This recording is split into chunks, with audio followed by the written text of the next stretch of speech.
Let's try that again. Good morning, everyone, and welcome to our webinar this morning on diverse perspectives on knowledge mobilization. We've already had our first lack of microphone being turned on by yours truly, so hopefully that solves the issue for today. I want to welcome everybody, and as we trickle in, we're just going to get started here on some of our first orders of business. I'll introduce myself. My name is Hannah Harrison.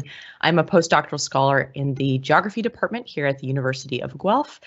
I have a personal interest and passion for knowledge mobilization in our lab, the Coastal Roots Project, where we do the Social Fish-Scene podcast, as well as other activities where we're trying to experiment with knowledge mobilization as a part of our ongoing research activities.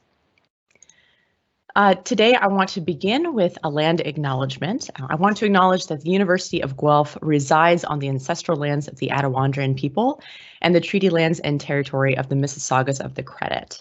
Today, we recognize the significance of the Dish with One Spoon covenant to this land and offer our respect and our friendship and our partnership to the Anishinaabe, Haudenosaunee, and Métis neighbors as we strive to strengthen our relationships with them. Today, this is a gathering place and a home to many First Nations, Métis, and Inuit peoples, and acknowledging them reminds us of our important connections to this land and to each other, where we learn and where we work. So to talk a little bit more about what we are doing here today, we have long known that we need to mobilize research knowledge more creatively if we want to tackle wicked environmental problems and to put our research into practice. And increasingly siloed disciplines and I think a disconnect between the arts and the sciences, a lack of engagement and equity in academia and society, they are all jeopardizing our capacity to collectively respond to environmental crises in creative and innovative and equitable ways. So today, this webinar is hopefully going to bring forward some fresh and novel perspectives on knowledge mobilization to enrich environmental conversations. Today, we're joining the Guelph Institute of Environmental Research in partnership with Food from Thought as we discuss with experts how critical community engagement, arts, and diversity and inclusion perspectives can advance the way we think, do, and mobilize interdisciplinary research. And I'd like to then, I guess, introduce our fantastic panel that we have here today. And I'll do my very best with everyone's name. I'll start with, we have Caroline Duvieusart-Dery, and she is a knowledge mobilization coordinator for the Community Engaged Scholarship Institute here at the University of Guelph. Caroline builds on her experience in public policy, community development, and cross-sector collaboration to offer effective knowledge brokering, build partnerships with internal and external audiences, and support community-driven research projects. Our next panelist is Georgia Sims. Georgia is a dance artist, educator, and facilitator who is passionate about communication and creativity. Her background includes dance, geography, international development, and environmental governance. Georgia develops art-based research methods and experiments with civic engagement and knowledge mobilization strategies that are based in creative process and performance. And our last panelist, but certainly not our least, Tommy Mayberry. Pronouns are he, she, and they.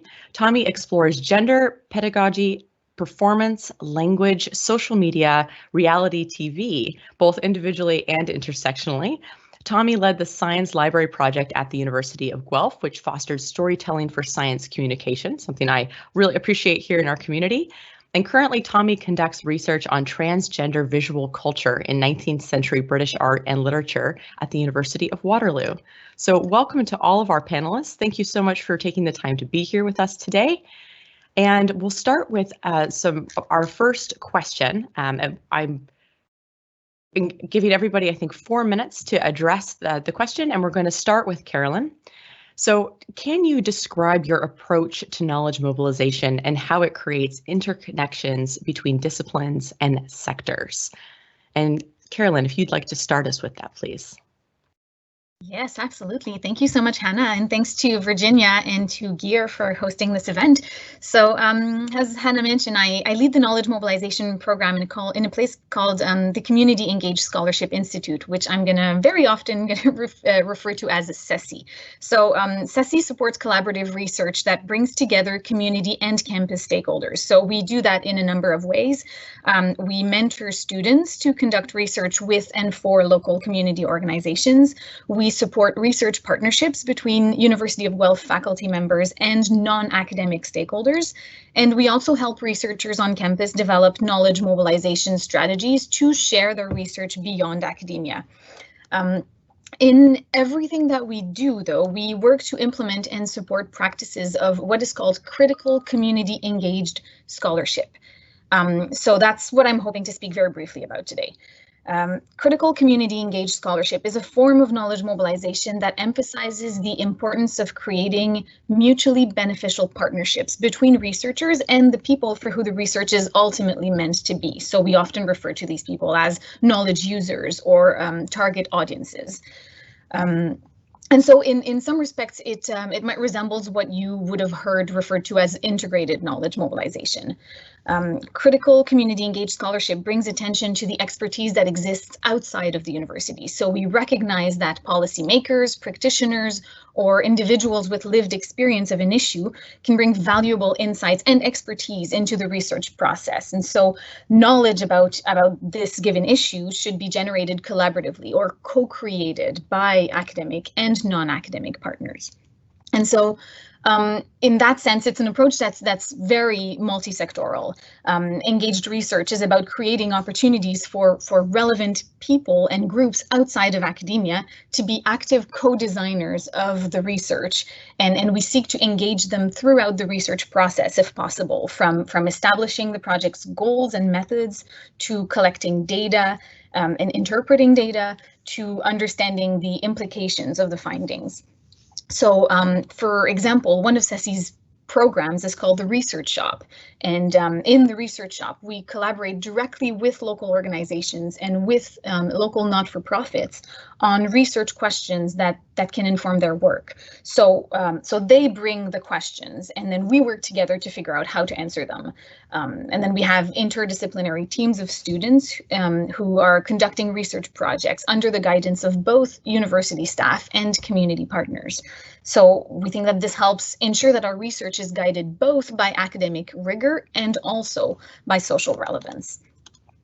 How much time do I have? Okay, so in addition to this, our research at CECI is also informed by the principles of critical community engaged scholarship, in that it's explicitly committed to social and racial justice, and it serves a desire for social change.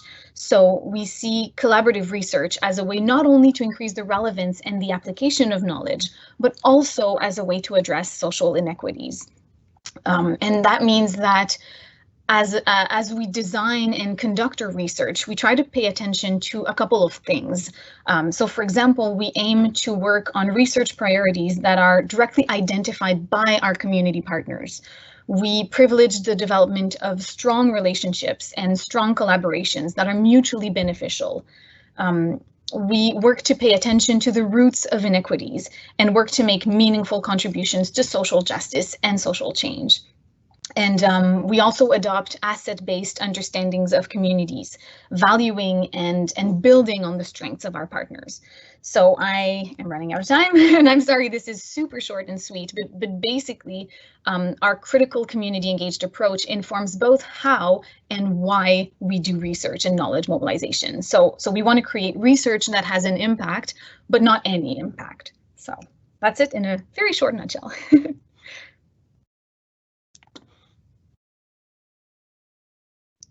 Thank you so much, Caroline. Excuse me. I really enjoy that it's addressing both the how and the why there. That's, I think, so critical and really addresses it in a much more holistic way. I want to go next to Tommy, and if you want to address that same question, describing your approach to knowledge mobilization and how it creates interconnections between disciplines and sectors. Excellent. Yes. Thank you. Hi, everyone. Thank you all for joining us today and for tuning in for this webinar. I would say that my approach for knowledge mobilization starts with the assumption that everything that we're doing in the academy is actually supposed to be relevant and accessible outside the academy. So my background disciplinary training is in fine arts and English literature, so very creative disciplines, and ones where the output of my research growing up as an undergrad and into my grad studies was gallery exhibitions and poetry slams and those kinds of public venues to begin with. And so when I moved into PhD work and into kind of higher ed, I never lost that community creative focus of where research was, you know, in my mind, supposed to go and supposed to belong. And so for me, knowledge mobilization has always been about finding or building that bridge between the academy and something or someone else outside the academy. And that led a lot to my kind of public scholarship on social media, and a lot to my kind of bringing in teaching and learning writ large into ways that I do research and the way that I mobilize research. It's also that about asking those questions about the vehicle of the research. So as Hannah said when she introduced me about the Science Library Project and using storytelling, taking, you know, biology and chemistry research and turning them into children's books to go out into public libraries and K-12 school systems and share that research to generate a conversation in a perhaps unexpected place where we might not immediately see it, see the benefit or those impacts for it. And so for me, this kind of social media, public scholarship, always thinking about the outside of the academy, that creates those interconnections for me between the disciplines and sectors, because it effectively strips that academic piece from it. If it's no longer specifically going to be a lecture in a classroom or academics only kind of event on campus, if the space is different, if the place is different, if the vehicle is different for that, other disciplines and other sectors start to see themselves in a poster or in a call, and then they'll start to come out to those events in a kind of wider networking of what we're up to. So that's what I would say for this first question. Excellent. Excellent. Thank you so much for those insights. It's very cool to hear these different examples of how knowledge mobilization can be kind of transformed through the vehicle of art. I want to go then to Georgia, and if you want to reflect on that same question, please. Yes, thank you, Hannah. And thanks to everyone for being here for this conversation. My contribution to this question is a sort of a combination of what Caroline and Tommy have said. I guess I see myself sort of situated as a practitioner, having a background in academics, but all the while being a dancer outside of university. So really being an apprenticeship and a study of a craft. And so my pathway into this world has been to embody both, like in myself, you know, being interested in geography, in water governance, in ideas of community development, and in social justice, and in trying to weave that together with my dance practice.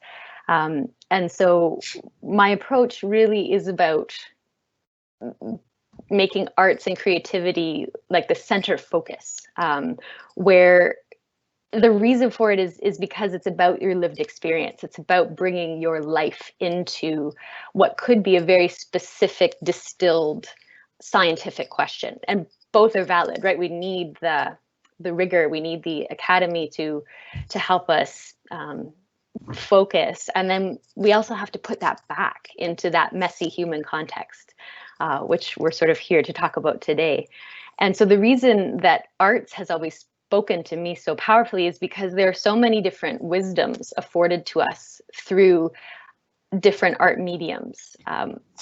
I can speak most powerfully to dance, but you know, there's just such a vast array of possibility in terms of different approaches and what each art form could offer. In terms of going toward this holistic approach toward knowledge mobilization, toward shared learning that honors complexity, and I think that that's where it gets really challenging, is when we're trying to take account of so many things, when, you know, we've been focused on one piece of the puzzle and then suddenly the puzzle gets very large and is even moving. And so I think this approach sort of started in the field of health or care and social work, and has, you know, since, you know, moved into other disciplines. But for me, the real reason that it can create these sort of interconnections is because of the the resonance that arts can offer in terms of a kinesthetic or a visceral connection to an issue. And that becomes really important when we're trying to take something out of a very like micro context into a macro context. And so that's all I'll say for now.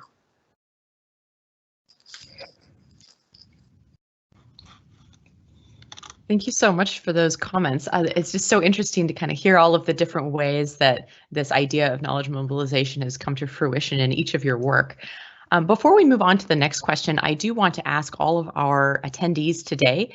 We will have an opportunity for a little bit of Q&A after this next round of discussion. And you can ask a question if you look up at the top of your window here. There should be a little kind of show Q&A box, a little chat. And you're welcome to put in your questions there, and we will be reading from those here in just a few minutes. So please do throw in anything in there that you're wondering about for now, and hopefully we can get to those questions shortly. So I'd like to start this next question with Tommy, and I'm curious, how do you think your approach helps us mobilize environmental research or engage with the many environmental crises that we deal with today? Yeah, thank you, Hannah. This question is so interesting to me because when I first hear this question, I immediately have that disciplinary panic where I'm like, but I'm not in environmental research. How do I speak about environmental research or environmental crises when that's not my discipline?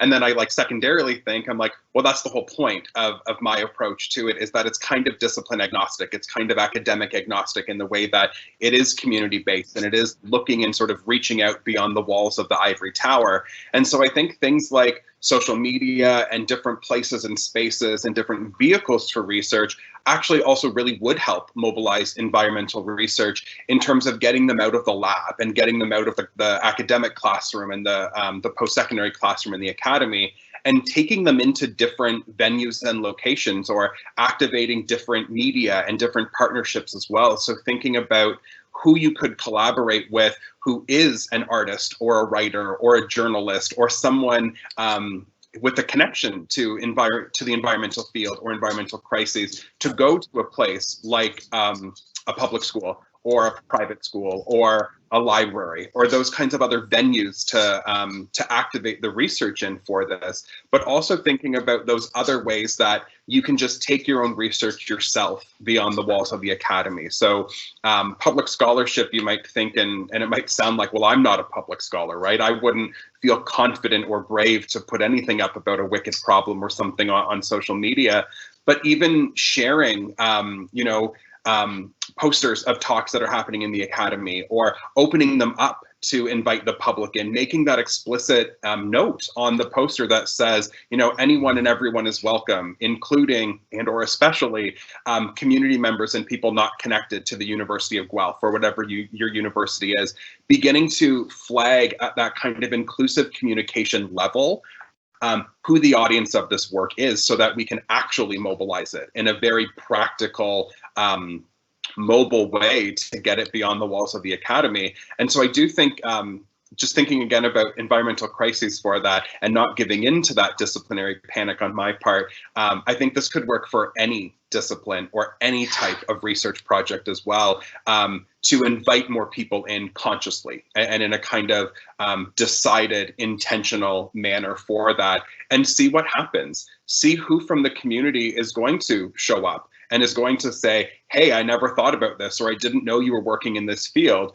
We have X event coming up. It would be great if you could consult or speak or something like that, where you can slowly begin to kind of develop a quote unquote, but we'll do lowercase p and lowercase s, public scholarly profile for who you are as a researcher and a teacher for that. So I think I'll leave that one at that one, Hannah.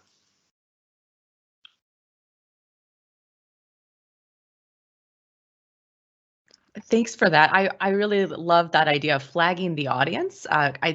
So often I think we put forward different products for knowledge mobilization purposes, but we don't always have a really clear idea of necessarily who is that audience and who are we failing to reach even by not having those more inclusive practices. So this is really excellent points. I want to go next to Georgia, and I'll just maybe kind of refresh the question here. How do you think that your approach helps us mobilize environmental research or engage with these various environmental crises that we face? Thanks, Hannah. I'll sort of speak to two things and then give you some examples from some projects that I've been a part of. The arts are more fun, ultimately. You know, to go see a performance and engage with something that you're watching unfold, it invites you in differently. So that's sort of one reason. There's sort of an entertainment aspect to it, which I think is kind of interesting. But then if we sort of leave the entertainment piece and go to something a little bit deeper, engaging with environmental crises. So there's been two projects that I've attempted, you know, this idea of like, okay, let's talk about water conservation and the governance of water and the allocation of water. And so that was in partnership with the Wellington Water Watchers. This was back in 2013. And so I sort of served as a community facilitator in dialogue, sort of taking things that I had come up with in my thesis, in terms of like, we need to do more shared learning. Like that was the outcome. It's like, we just need to learn together. And what does that mean to actually learn together? What does that require? And so, I mean, I learned a lot. I'm like, here I am, not really knowing what I'm doing, but I'm going to do this thing and we're going to make a dance, right? And so people thought that was interesting. And I think that had its own draw, its own magnetism. And so from that dialogue, which happened over the course of, you know, several in-person at the time conversations, we then developed movement vocabulary to represent the themes that came out of those dialogues. And I was trying to connect those themes to my thesis. And then turned to a team of professional dancers who then interpreted that, and we created choreography and we presented it in the fountain downtown Guelph, which was brand new. So the whole thing just was a really interesting project. And did the people who come and watch us dance in the water know about the science? Probably not, but it engaged people in the questions. People read the materials that were handed out at the event. So that was sort of my first foray into that world of like, what can be mobilized in terms of environmental research. Another example would be working with a PhD student from geography on food waste. Right? Can we make a dance about food waste? Why not? And we called it wasted. You know, what we need to engage with this idea that so much of our food is ending up straight in the landfill. And then this researcher, Carly Fraser, actually went and like sorted through people's green waste. Like that was the context of her work. But who knew that what we actually needed to mobilize were conversations around shame, around fear, around privilege, around, you know, all kinds of things that are super messy and super emotionally charged. And so when we're saying like, we need people to stop wasting food, who's going to come up with this idea of shame? Well, I mean, that's what came out of this. And then when people came to the performance, you know, I don't know if the performance was very good. It was very rushed. We didn't have enough money. We didn't have enough time. But when we got to the part of the question and answer, and we actually got to the part of like, let's engage now in a conversation, the places we went with that conversation were far different than if we had just sort of delivered statistics or delivered information. What I find with dance is that you can remove language, you can remove those barriers. Music and movement can often, again, reach people at a different level of resonance.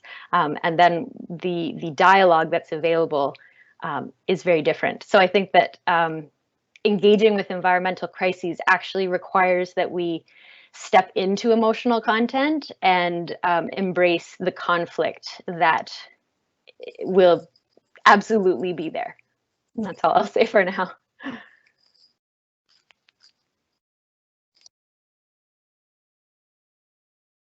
Thank you for sharing those really nice examples. I think are really valuable to hear and kind of connect some of these ideas together. Caroline, I want to come to you next and have you reflect on those same ideas.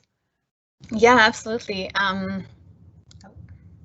I'm just going to start by saying that I attended Georgia's Wasted event, and it did not feel rushed and it did not feel incomplete. It was beautiful and moving and made me think about food waste in so many new ways. It was amazing.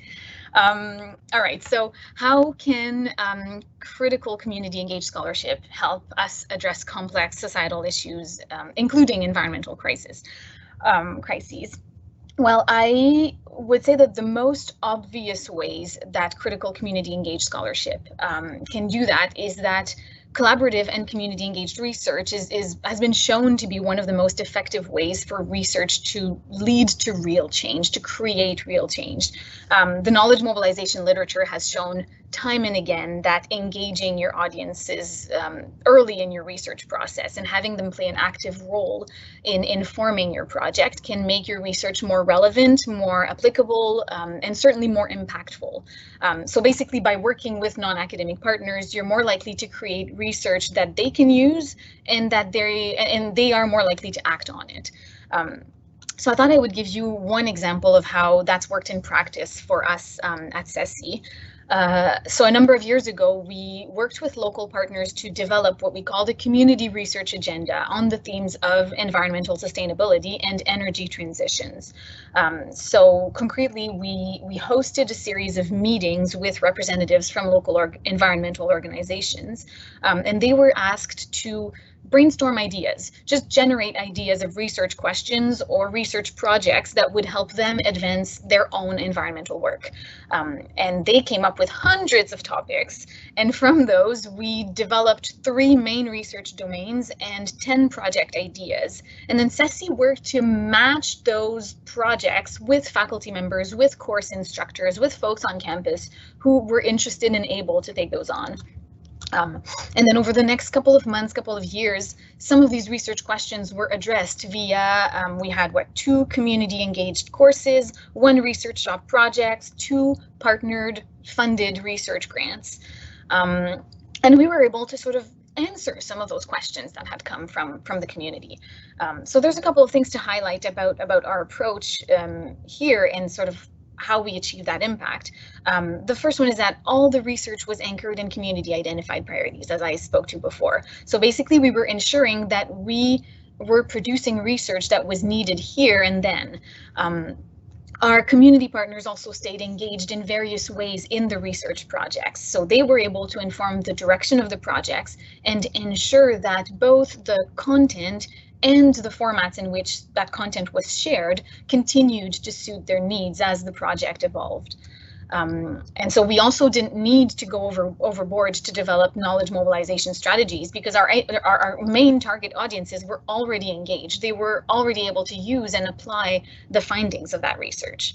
And then some of those short-term projects also led to longer-term collaborations with some of those local organizations, which means that these organizations now have a more direct access to research producers, right? They know exactly where to find the answers to the questions that would help them do their work. And so since then, we've been working on those organizations on a number of new projects related to community energy planning. We had some on active transportation. We just completed a project on electric vehicle adoption, etc. Right? And so this is obviously just one example, but there are so many more really cool examples of engaged research taking place on campus. The research partnership that Hannah was mentioning at the very beginning, Coastal Routes, is a beautiful example of critical community engaged scholarship in action. There's another really amazing one out of the geography department. Dr. Robin Roth is leading the Conservation Through Reconciliation partnership, which I encourage you to look into. It's a really deep and rich collaboration between researchers, Indigenous peoples, policymakers, and conservation practitioners to expand our collective knowledge of Indigenous conservation. And so they do a lot of really intentional work to highlight the incredible expertise of Indigenous communities in the management of protected natural areas, and to ensure that knowledge systems are placed on an equal, Indigenous knowledge systems, are placed on an equal footing with Western scientific knowledge systems. So through my involvement in that project, I've been exposed to wonderful conversations around how we can highlight our connection to the land in resource platforms, how we can build on the Indigenous practice of storytelling and the storytelling circle and integrate oral culture in our research and knowledge mobilization activities, right? And so we're having really great conversations, and those are really helping form solutions that work for more people, and therefore solutions and research findings that are more likely to be used and impactful. So I'm going to leave it at that for now.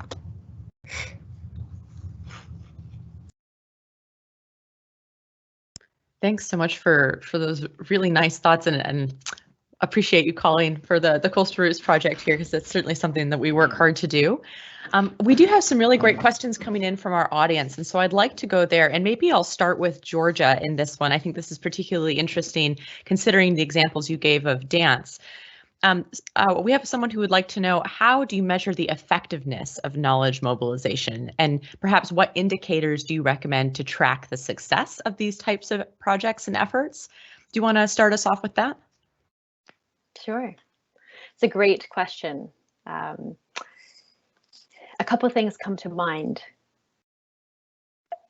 And part of my thinking about this is like, yes, I would love more money and more planning time, because part of it is thinking ahead towards something called like audience impact assessment, especially in the realm of performance. So from the examples that I gave, what I would like to have done would have been to have developed some sort of a survey, which has been done in other practices, especially a project recently called Cracked, Shedding a New Light on Dementia, which is an excellent example sort of from start to finish, where they actually measure the impact on the audience, not only through survey, but also through conversation. So again, the relationship is much deeper. It's not just come to the show, that was nice, now we go. It's a more invested audience engagement. And so that's one way, so survey or conversation with audience members who are willing. And then the bigger idea, because I also do evaluation, one of my many things I do as a freelance practitioner, a logic model. So a sort of theory of change that you can be accountable to. And this was going to come in sort of my tips, but I'll share it now. So a logic model is sort of like, these are the things we can measure, like small activities that we do every day. And we can logically say that that will lead to these short-term outcomes, right? We can actually maybe even use research to support that these activities will lead to these outcomes. And then maybe we can measure a few of those, but those ones get harder, you know, like the longer term or more dreamy outcomes that we have towards social change. Those ones are ultimately very hard to measure, but if you can sort of prove in your logic model or your theory of change that this is happening, therefore this is happening, therefore this, we can sort of tell that this is happening, therefore we can, you know, say that this is possible, more possible. And so that's, those are some of the methods that come to mind when it comes to using more creative, more imaginative content. Yeah, I think that's all that I'll say about that. If anyone else has other thoughts, but yes. Surveys and logic models. Thank you. Those are some nice examples. And it's such a challenging thing to do, particularly as we become more and more creative in the ways that we're mobilizing knowledge. So thanks for kind of being realistic about the challenges there. Tommy, let's go to you next. And that same question, how do you measure the effectiveness of knowledge mobilization efforts that you're engaged in? Yeah, no, that's such a good question. In a former life, I was an educational developer, so like the exact wording of that question was like one of the guiding things for any teaching and learning initiative was, how do you measure the effectiveness of X kind of thing? So as Georgia said, asking for that feedback, right? Feedback's a gift. So being able to do surveys or any kind of engagement in getting that feedback from the target audience or people connected to it is great. What I have learned is that if you are going to do a survey with folks who aren't in the academy or let's be honest, even folks who are in the academy. Incentivizing is helpful to try to yield more people actually filling out the survey for that. So a draw for a gift card or something like that. If you are building into something for a budget for your research, to pay attention to that as well as something to have a budget line on, so that you can hopefully get more feedback from that.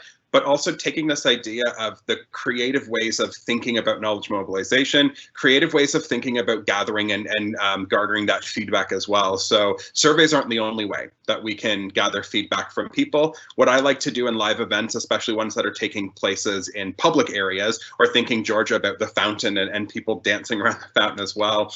I like to shoulder tap a few friends and colleagues to low-key go around and ask people what they're thinking before the event, during the event, after the event. And if you're not publishing the feedback, you don't have to worry about having, strong metrics to measure sample size in those pieces. You can just gather that anecdotal feedback to get a general sense.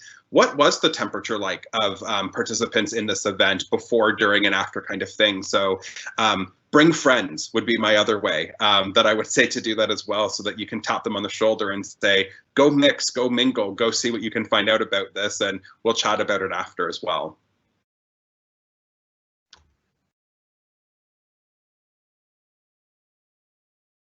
Thanks for those thoughts there, Tommy. I really love this idea of effectiveness espionage. This is great, and I plan to use this in the future. Caroline, let's go to you next. Do you have any other comments that you'd like to add before we move on to another question?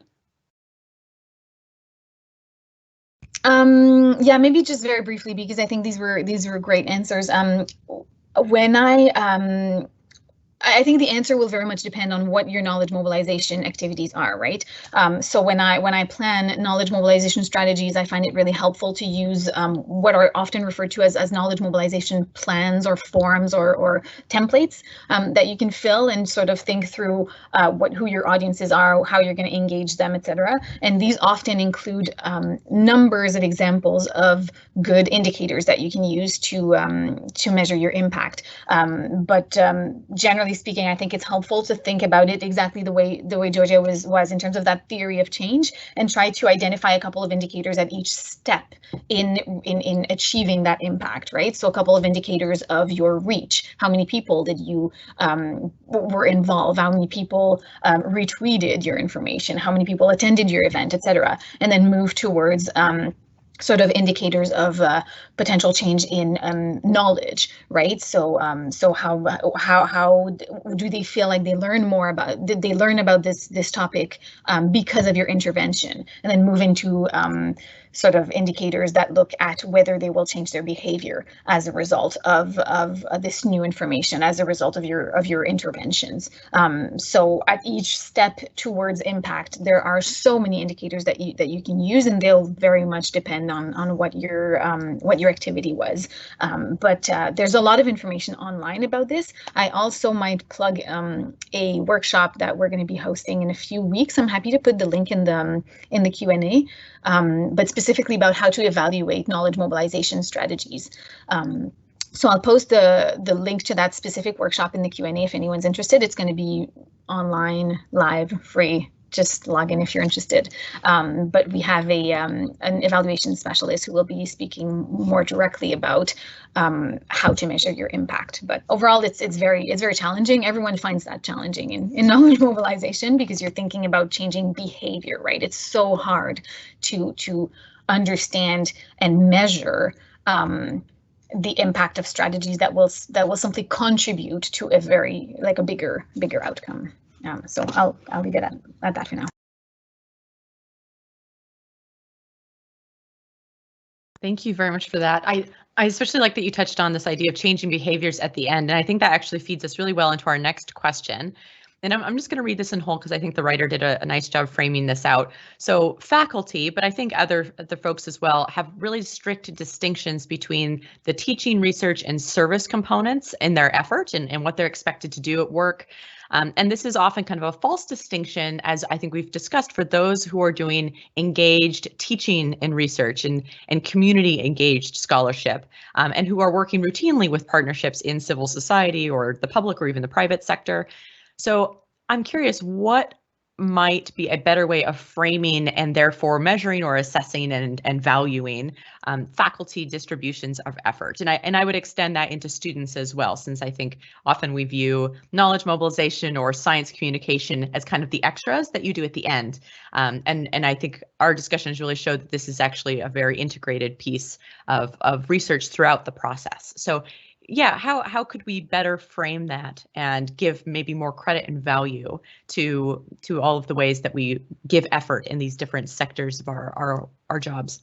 And excuse me, I wonder if Tommy, if you'd be willing to start us off on that.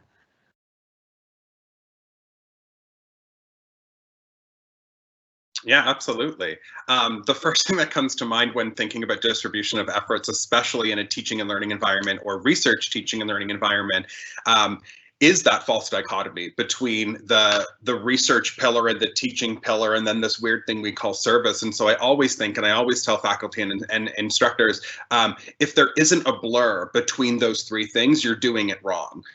Because your research efforts should be infusing and guiding your teaching efforts, and what you're doing in the classroom should be further informing research, and you should be having a scholarly approach to that, and the service pieces should all be a part of it as well. So if there's not blur between those three, if you're finding it super easy to clock what is your research, what is your teaching, and what is your service, you're doing it wrong. You should be having this dilemma where you're like, this project is all three, so where do I say the effort went from that? And I think that is where we need to normalize and move that conversation from it. Is it shouldn't be easy to put things into those buckets. And when you're being asked to put things into those buckets for it, if you're brave enough, or if you have if you have tenure, if you have those pieces that give your voice a little bit more, perhaps, no, not give you more. If your voice is one that has less threat to it behind for disturbing that status quo, I would say do that, and start to trouble and start to move toward normalizing those pieces, because it doesn't help anyone when it's a nice and tidy distribution of efforts across those. They should all be firing at the same time with what we're doing in the academy in order to mobilize that knowledge outside of the academy.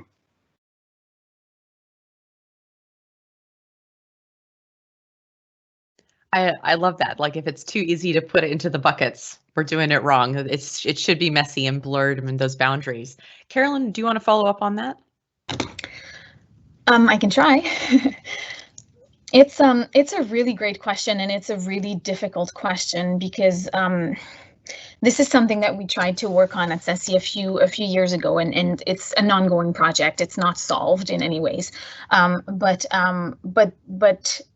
traditionally, faculty members have not been, and graduate students have not been trained to do knowledge mobilization, and certainly even less so engaged research and integrated knowledge mobilization.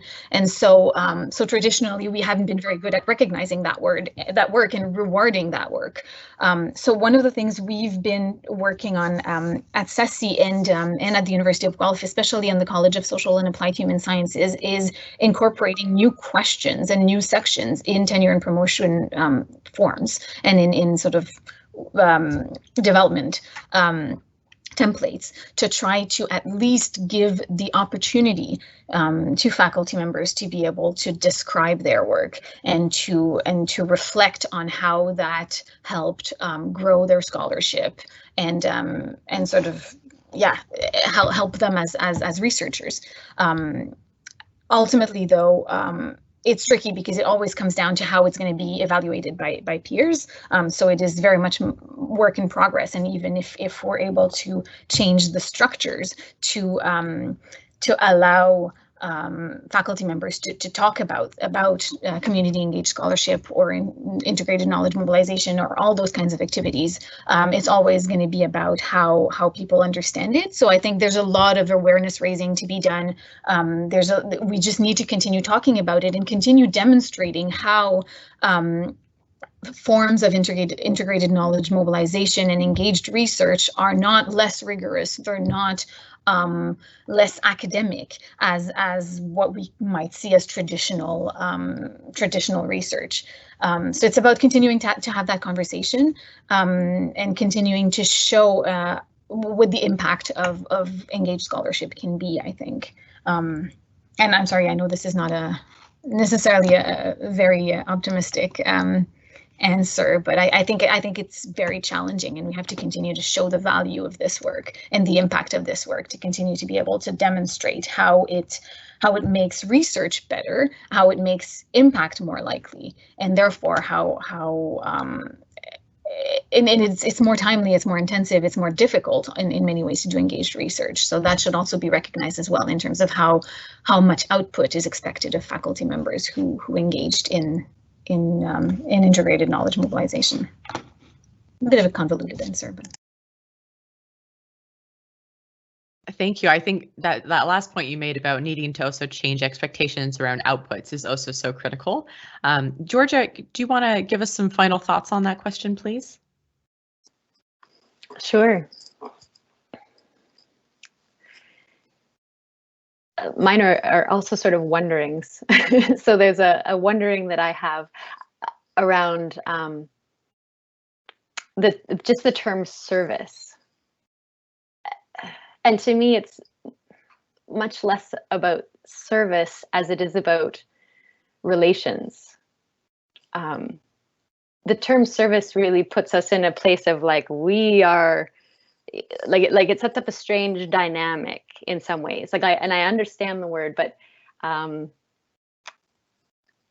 there's something else. There's something else there, and I'm not quite sure what it is yet. But much of what we've been talking about here today has to do with the development of relations that can stand time. And that's really hard in the institution of academics when everything is so cut by semesters as well. Like I also work with a not-for-profit, and the challenge that we have trying to smash relations into, you know, these chunks of time, it's not possible. It just isn't. Or if then you have to scope it, right? Like I think that there's these massive projects that can take years and be investments, and maybe they're not always the right thing. Like that also has to be possible. It also has to be okay that we say like, maybe that's not what we're doing. Like, is social good really your goal? Is it, like, deeply, is that what you want to do? You know, and I think that this again comes down to some of the tips. It was like to get at, why are you doing this research? And if it's just because you really want to know about like the nature of a butterfly wing, or, you know, like that, I'm thinking of different kinds of science, and, you know, maybe certain disciplines don't lend themselves to these kinds of methods. Maybe that's also true. But then where it really does, as everyone's saying, being able to recognize how much that is different, how much that is actually a disruption to traditional academic practice. I don't know how you give credit for disruption, especially at an institutional level. So it is a great question, and I celebrate those who are remaining in academia, who are pushing for that change. I have stepped out of academia for that reason. So that's all I'll say.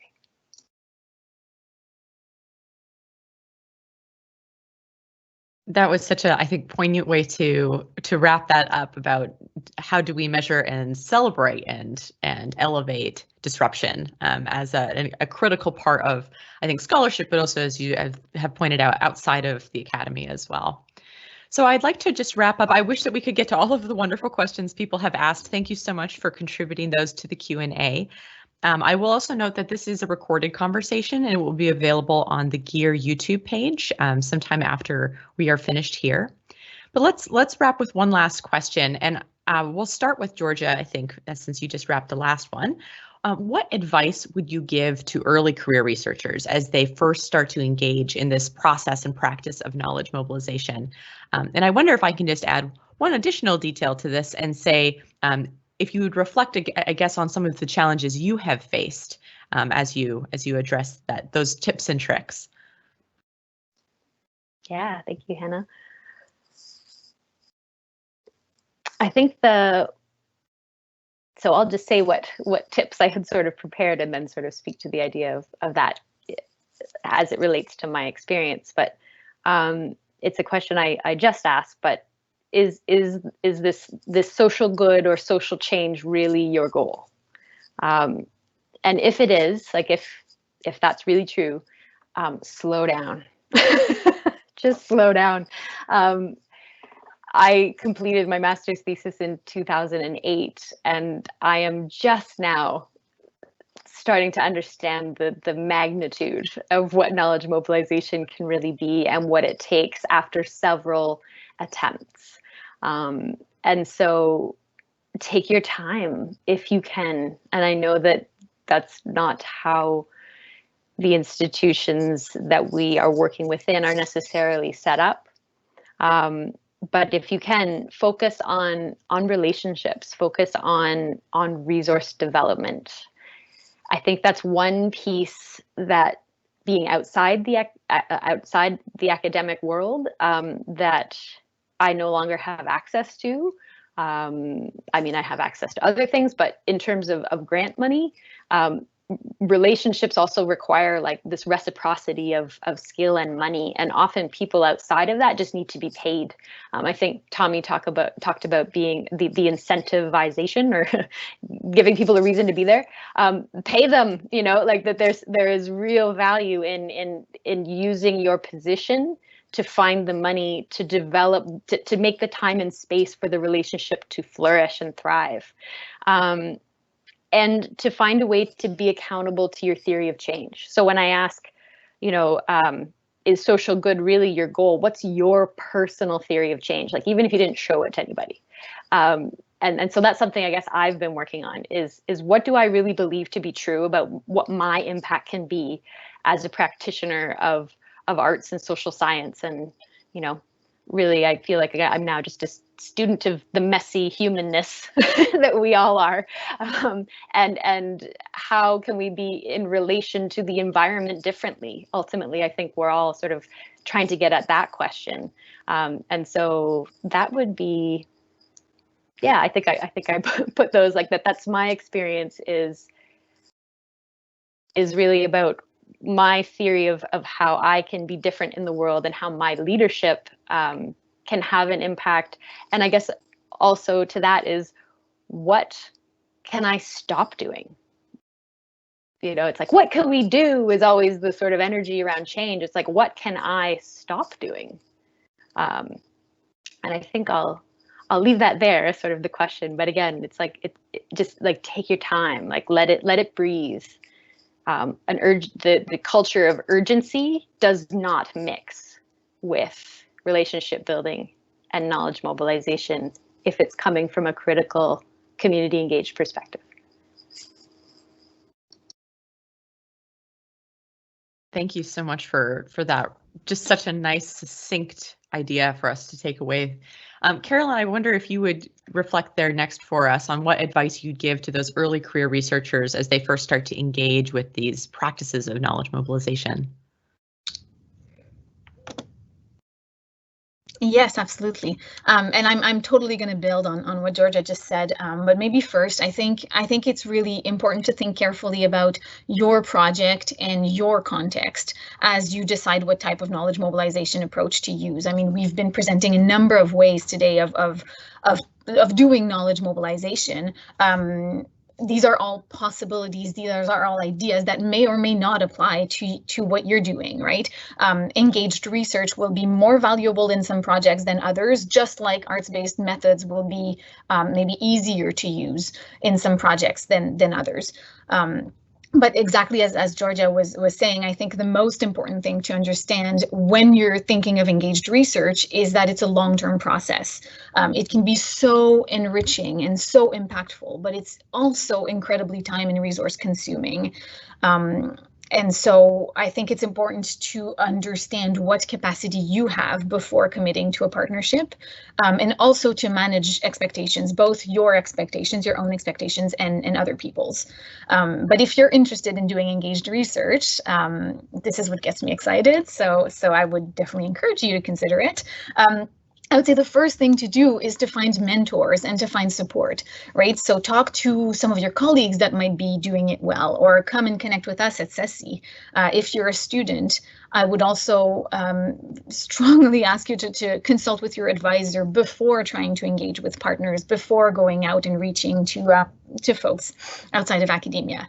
I would also say do your homework. So get to know the stakeholders that you are hoping to engage, what they do, why they do it, the context that they themselves evolve in.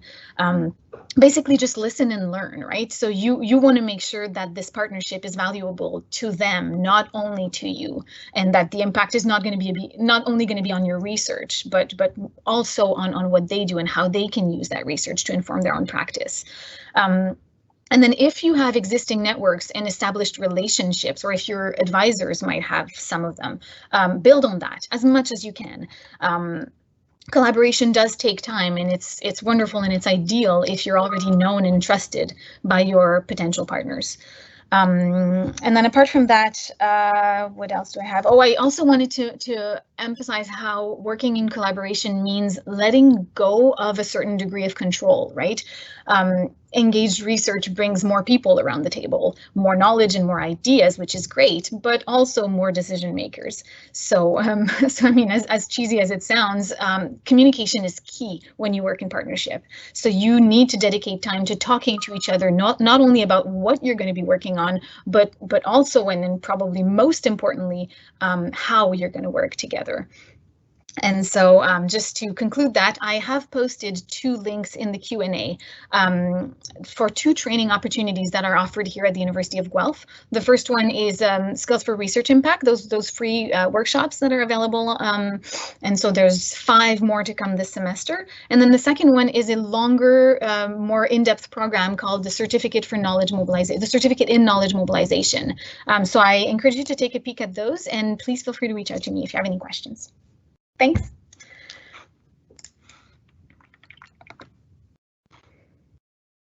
Thanks so much for that, Caroline, and for sharing those resources with our audience. Tommy, let's come to you just for some final comments on that same question. We wrap up and say goodbye today. Yeah, absolutely. Well, instead of building on Georgia and Caroline as they did, I'm going to go back a step from that, and I'm going to say to understand that it's a false idea that you will first engage in knowledge mobilization. You're already doing it. If you've ever had those chats with a friend on the bus, or you've ever shared what you're working on in your master's or your PhD or your lab with, your family over Thanksgiving dinner or things like that, you're already mobilizing your knowledge. You're already getting into a kind of communication mode where you're taking it outside the academy. So there are these wonderful, exciting, interdisciplinary practices and processes for knowledge mobilization. But if you're shooting yourself with your confidence by thinking, I have to first do this, you're going to trouble that for yourself. And so believe that you've already started doing it, and that you're already on that path toward different and more diverse ways of knowledge mobilization. And so I'll leave it at that, Hannah. I'll pass it back to you. Well, thank you so much to everyone, especially to GIER for hosting this event, and to all of our fabulous panelists, Caroline, Georgia, Tommy. Thank you so much for your time today, and to our audience, for everyone who put in a question in our Q&A. I do apologize we were not able to get to more of them. Please do find all of our panelists, including myself, at the different contact information you see here. And do visit the GIER website. I would also like to just support the work of CESI and of GIER and all that they do with knowledge mobilization and training. So many good opportunities for free trainings here on campus, and I strongly encourage our audience to take advantage of those if you aren't already. So thank you once again to everyone, and we look forward to seeing you at the next GIER webinar.